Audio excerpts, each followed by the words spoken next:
Hello students, कैसे हैं। मैं प्राण सर आपका फिर से स्वागत करता हूं आपका अपना चैनल प्राण ट्यूशन सेंटर में। आज कल हमने देखा था किस प्रकार से रासायनिक अभिक्रियाएं और उसके समीकरण के प्रकार को आज हम लोग देखेंगे। उपचयन, अपचयन, रेडॉक्स अभिक्रिया और दैनिक जीवन में उपचयन और अपचयन की कहाँ कहाँ प्रयोग होते हैं, और इसके साथ ये चैप्टर समाप्त हो जाएगी। तो हम लोग आज पहले स्टार्ट करते हैं उपचयन से कि उपचयन है क्या। ये है उपचयन। उपचयन का मतलब हुआ अगर किसी पदार्थ में ऑक्सीजन की वृद्धि होती है, किसी समीकरण में या किसी पदार्थ में, बोल सकते हैं किसी पदार्थ में ऑक्सीजन की वृद्धि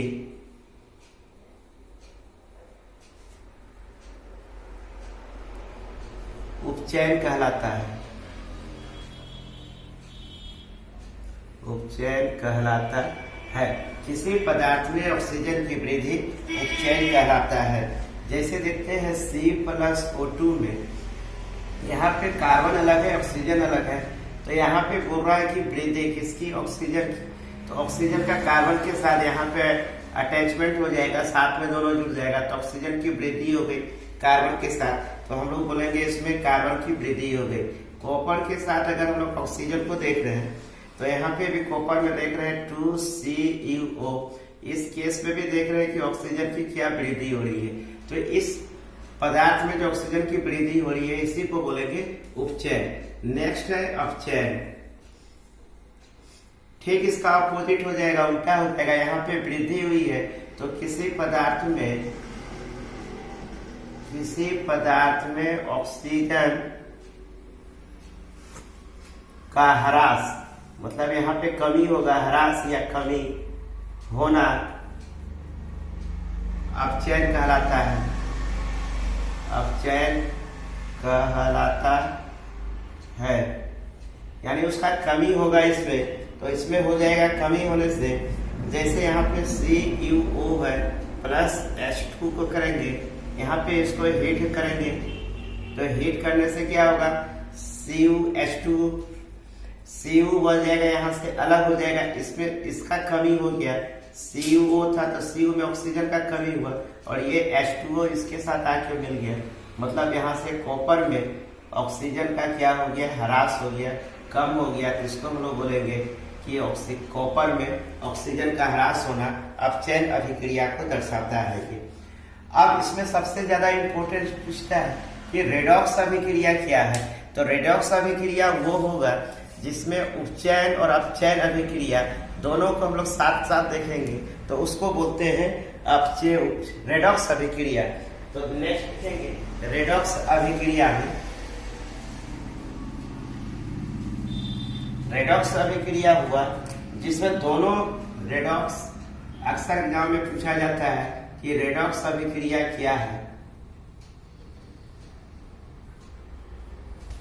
जिस अभिक्रिया में उपचयन और अपचयन साथ साथ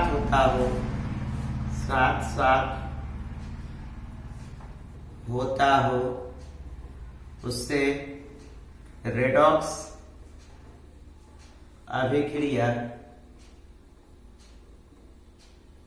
कहते हैं।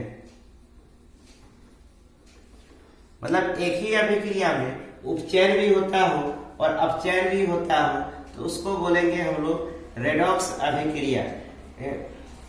जैसे यहाँ पे Hc कॉपर ऑक्साइड और हाइड्रोजन को हम लोग रिएक्शन कराएंगे तो कॉपर अलग हो जाएगा और हाइड्रोजन के साथ जल का निर्माण हो रहा है। मतलब यहाँ से ऑक्सीजन का, ये हाइड्रोजन का, यहाँ पे ऑक्सीजन का क्या हुआ, वृद्धि हुआ। यहाँ पे हाइड्रोजन अकेला था, यहाँ पे ऑक्सीजन मिल गया, तो वृद्धि क्या दर्शाता है, उपचयन, मतलब वृद्धि उपचयन। यहाँ पे कॉपर ऑक्साइड के साथ था, यहाँ पे कॉपर अलग हो गया, मतलब यहाँ पे ऑक्सीजन का ह्रास हुआ, तो ये क्या कहलाएगा, अपचयन। मतलब एक ही अभिक्रिया में जब हमको दोनों चीज दिखाई देता हो एक में उपचयन और एक में अपचयन, तो हम इस अभिक्रिया को बोलते हैं रेडॉक्स अभिक्रिया। इस पे कोई दिक्कत नहीं होना चाहिए। अब हम लोग देखेंगे दैनिक जीवन में उपचयन का क्या महत्व है, या उपचयन का कहाँ हम लोग देखेंगे। दैनिक जीवन में उपचयन का उपयोग में पहला आता है दैनिक जीवन में उपचयन का उपयोग कहाँ देखेंगे। दैनिक जीवन में उपचयन का उपयोग पहला आता है संक्षारण। संक्षारण का मतलब होता है संक्षारण मतलब रस्टिंग होना, किसी भी लोहे में जंग का लगना संक्षारण कहलाता है। मेटल का क्या हुआ, वहां से संक्षारण हो जा रहा है तो वो उपचयन हो रहा है उसमें। जैसे कोई धातु है, धातु से में अगर किसी धातु में आर्द्र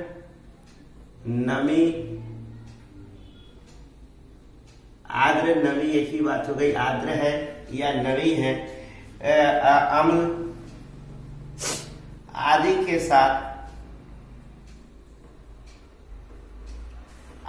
साथ अभिक्रिया करता है तो संपर्क में आता है या अभिक्रिया करता है। संपर्क में आने पर उस धातु का संक्षारण होता है।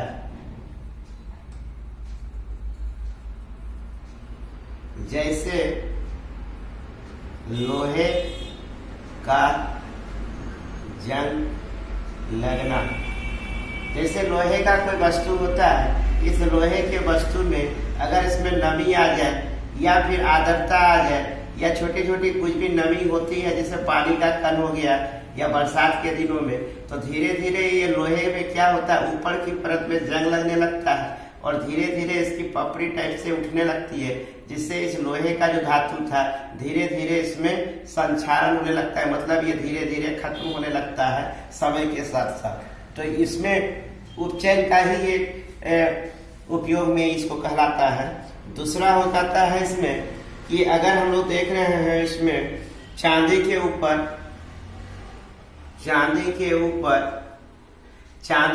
क्या होता है, एक परत सी बैठ जाती है। आप लोग देखे होंगे चांदी के ऊपर में एक परत सी बनती है। कैसी परत बनती है, वह काली परत के रंग में आती है, काली रंग की एक परत बन जाती है जिसको हम लोग बाद में साफ करते हैं। तो ये जो परत जो बैठता है धीरे धीरे चांदी के ऊपर में बैठना और इसको साफ करते हैं तो चांदी में भी क्या होता है, संक्षारण होता है।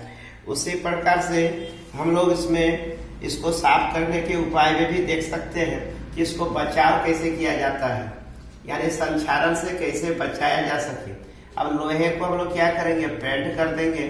पेंट करके हम इसको संक्षारण से बचा सकते हैं, या फिर विद्युत लेपन द्वारा हम इसको बचा सकते हैं। विद्युत लेपन कर सकते हैं जिससे हम संक्षारण को कम कर सकते हैं धातुओं के ऊपर में। तो इस तरह से हम लोग इस संक्षारण से हम लोग बचाव भी कर सकते हैं। बहुत तरह से है, पानी से बचा सकते हैं इसको, या पेंट कर सकते हैं, विद्युत लेपन कर सकते हैं। तो हम इस लोहे को जंग लगने से बचा सकते हैं। इसके बाद आता है दूसरा है विकृत ग्रंथिता। विकृत गंधिता नाम से ही लगता है ये क्या है, विकृत गंधिता मतलब एक अलग तरह का एक विकृत गंध जिसमें से आता हो। जिससे अगर आप लोग देखे होंगे मांस के टुकड़े को अगर नॉर्मल रख दिया जाए जो प्लेट के ऊपर में, तो उसमें से एक अजीब टाइप से एक स्मेल आती है जिसको बोलते हैं विकृत ग्रंथिता, यानी वसायुक्त या तेलीय पदार्थ। वसायुक्त या तेलीय पदार्थ, जो वसायुक्त पदार्थ होगा या तेलीय पदार्थ होगा, उसमें से अगर हम इसको खुले में रख दिया जाए या वायु के संपर्क पे आता है, जैसे ही ये सब वायु के संपर्क में, तो कुछ समय के बाद इसमें से एक विकृत ग्रंथिता उत्पन्न होने लगती है। विकृत ग्रंथिता उत्पन्न होने लगती है तो संपर्क में आने से जो विकृत ग्रंथिता उत्पन्न होती है, इसी चीज को बोलते हैं विकृत ग्रंथिता कहते हैं, जो विशेष अलग तरह से गंध आता है। तो इससे भी बचाया जा सकता है। तो इससे बचाव के तरीके जो है, विकृत ग्रंथिता के जो बचाव के तरीके हैं, हम लोग इसमें ऑक्सीकारक का उपयोग कर सकते हैं। ऑक्सीकारक का उपयोग मतलब हम लोग को ऑक्सीजन जहाँ पे ज्यादा हो वैसी जगहों में सबको रख सकते हैं, जिसमें से कोई अंदर की वायुरोधक जैसे हो जाता है। वायुरोधी बर्तन है, वायुरोधी बर्तन मतलब वायुरोधी बर्तन का मतलब हुआ ढक्कन बंद बर्तन की टाइट में हम किसी वस्तु को रख देंगे और उस बर्तन को क्या करेंगे, टाइट बंद कर देंगे, जिसमें भीतर बाहर से कोई एक्स्ट्रा हवा ना जा सके। तो जिससे भी हम लोग क्या करते हैं, बचाव कर सकते हैं उसका। दूसरा है वायु, जैसे हम लोग चिप्स के थैली में होता है, चिप्स के थैली में जो पैक किया जाता है चिप्स को, उसमें हम लोग विकृत ग्रंथिता ना उत्पन्न हो, इसलिए उसमें हम लोग क्या करते हैं, नाइट्रोजन गैस का उपयोग करते हैं। नाइट्रोजन गैस के डालने से क्या होता है कि चिप्स की थैली में किसी भी प्रकार से बैक्टीरिया का उत्पन्न नहीं होगा और हमको ये विकृत ग्रंथिता उत्पन्न नहीं होगी। तो चिप्स की थैली में जो गैस भरी रहती है वो कौन सी गैस होगी, वह नाइट्रोजन गैस भरी रहती है उसमें। या फिर हम लोग शीतलता उपयोग कर सकते हैं, शीतलन मतलब रेफ्रिजरेटर में लिख रख सकते हैं, शीतलन द्वारा हम भी इसका बचाव कर सकते हैं। मतलब किसी भी एक मांस का टुकड़ा हो, मछली का टुकड़ा हो, तो हम लोग इसको क्या करेंगे, इसको हम लोग रेफ्रिजरेटर में रख देंगे, जिससे हम लोग ये सारे उपाय करके हम लोग विकृत ग्रंथिता से वसा युक्त तेलीय पदार्थ को लंबे समय तक स्टोर कर सकते हैं। आई होप आपको ये पूरी चैप्टर समझ में आ गई होगी। नहीं आई होगी तो पहले से एक बार पीछे से सारे को अच्छी तरह से सुन ले और फिर हमें कमेंट सेक्शन पे कमेंट करें कि कौन से पार्ट्स आपको समझ में नहीं आए, तो उसको हम कमेंट सेक्शन में आपका जवाब दे देंगे। तब तक के लिए थैंक्स। तो मिलते हैं नेक्स्ट वीडियो में